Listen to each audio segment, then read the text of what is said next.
शरीर को, मेरी वस्तुओं को, मेरे पद को, मेरी महिमा को देखकर नहीं, सिर्फ मुझे, वो तो केवल भगवान कर सकते हैं।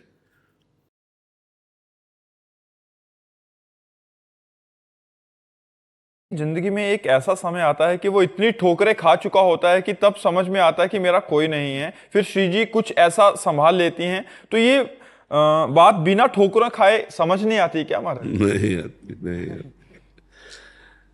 क्योंकि हमारी आशा रहती है ना कि हमको कोई प्यार करे, हमारा कोई हो, और संसार में प्रियता तो लगता है इन्होंने नहीं प्यार किया तो शायद ये प्यार करे, माँ ने प्यार नहीं किया तो पिता प्यार करे, भाई प्यार करे, हमारा फ्रेंड प्यार करे। मतलब हमारी एक भूख रहती है कि कोई हमें प्यार करे।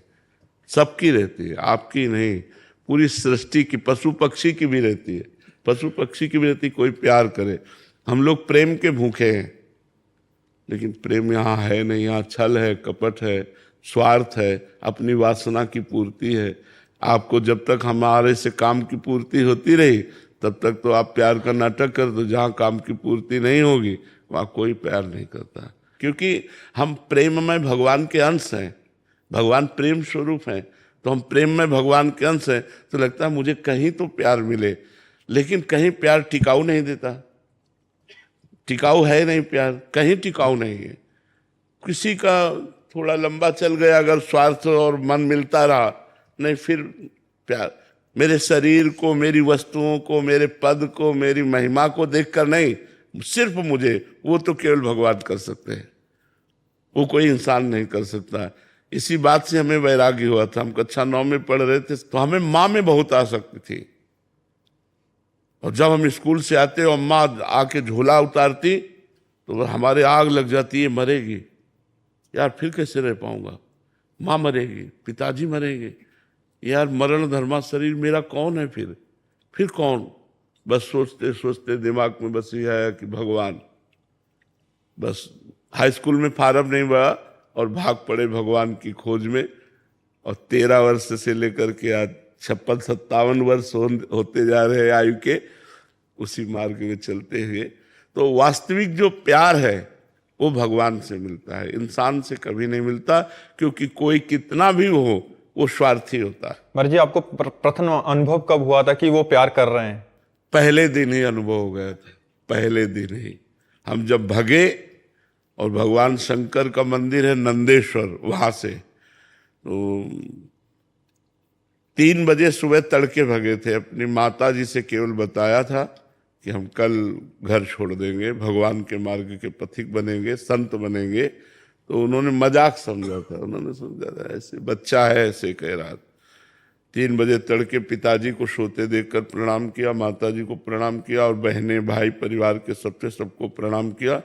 एक बार तो हृदय कांप गया, अरे फिर हिम्मत की, गांव के बाहर निकले, फिर हृदय कांप गया, कहाँ जाओगे, क्या खाओगे, कहाँ रहोगे। बस उत्तर अंदर से जहाँ भगवान रखेंगे, जैसे रखेंगे।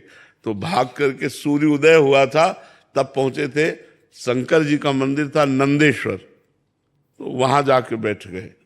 12 बजे तक नाम जप करते रहे। ब्राह्मण परिवार में जन्म हुआ था तो ये सब संस्कार पहले से थे, नाम जप करते रहे। अब लगी भूख, अब याद आई अम्मा कि अम्मा से तो इस समय भोजन मिल जाता था, अब कहाँ से भोजन मिलेगा। उसी समय हमने देखा एक आदमी जो है दही का एक कमंडल लिए हुए आया और कहा, बेटा यहाँ एक सूर स्वामी रहते थे, तुम जानते हो? तो हम कहा, हम तो नहीं जानते, हम तो आज ही आए। बोले उनकी कुटिया में ताला लगा, तुम दही पी लो। होगा क्यों पी लें? बोले नहीं, अब वापस नहीं ले जाएंगे, हम उनके ले लाए थे, अब आप पी लो। इतना वो दूध गढ़वा में करके वो जो दही बनाया जाता है वो लाल लाल दही होता है, गांव में वो बनता है, बड़ा स्वादिष्ट होता है। भरपेट दही पिलाया। जे ही दही पिला कर वो गए तो शंकर जी से लिपट के रोए कि आज हमें विश्वास हो गया कि आप हमारे जीवन को स्वीकार। और उस दिन से लेकर आज तक भगवान हमको प्रतिपल प्यार दे रहे हैं, और हमें अनुभव कि अब वो तो क्या वर्णन करने की बात है, वो तो अव्यक्त है, कोई प्रगट में थोड़ी है, वो अव्यक्त है, हृदय से। मीरा जी कहते हैं गिरधर मुझे कितना प्यार करते हैं ये मेरा हृदय जानता है, वाणी से भी नहीं कह सकता। तो महाराज जी उसमें जैसे आप कभी ये नहीं लगा कि बीच के में कि घर चलना चाहिए? कभी गुरु कृपा से कभी नहीं लगा। कई कई दिन भूखे रहे, बहुत कष्टप्रद रहा जीवन, लेकिन कभी ये नहीं आया कि मैं घर चलूं।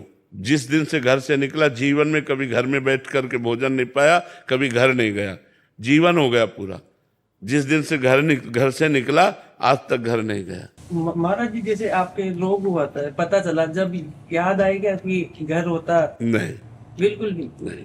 ये सहन शक्ति हमें कैसे आएगी महाराज? भगवान की कृपा से। अच्छा, क्या है कि हमारे जीवन का ज्यादा, अब जैसे 13 वर्ष की अवस्था है, 13 में 8 वर्ष तो एकदम भोलापन में चला गया, मतलब समझे में नहीं आया।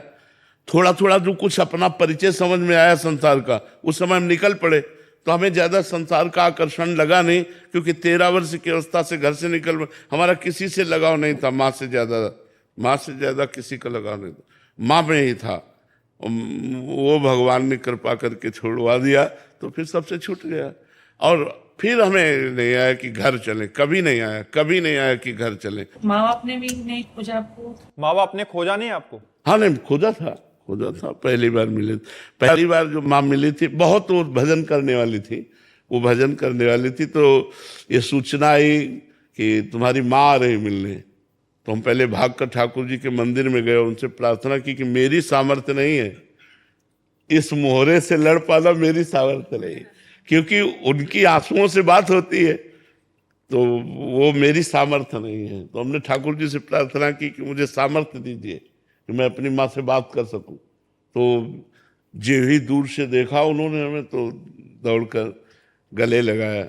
अब वो उनका तो मतलब माँ का एक प्रेम होता है, तो अब हम भी शिथिल हो गए, मतलब तो उनका चलो घर चलो, कृपा करें हमें भी एक मोह से छुड़ा।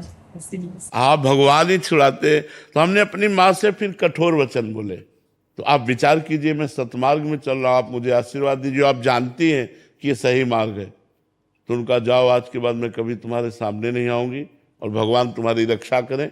और बस फिर इसके बाद वो पधार गई, लेकिन कभी वो हमारे सामने नहीं आई, कभी उन्होंने ऐसा, पर उनको सदगति प्राप्त हुई। जिस दिन हमारी माँ का शरीर छूटा, तो हमारे स्वप्न में आई, पूरा श्रृंगार किए हुए, और कहा बेटा हम आ गई। तो पता चला माँ पधार करके सीधे हमारे पास आई थी, अर्थात उनका परम गति हुई। अब जिनके लड़के भगवान के मार्ग में, उनका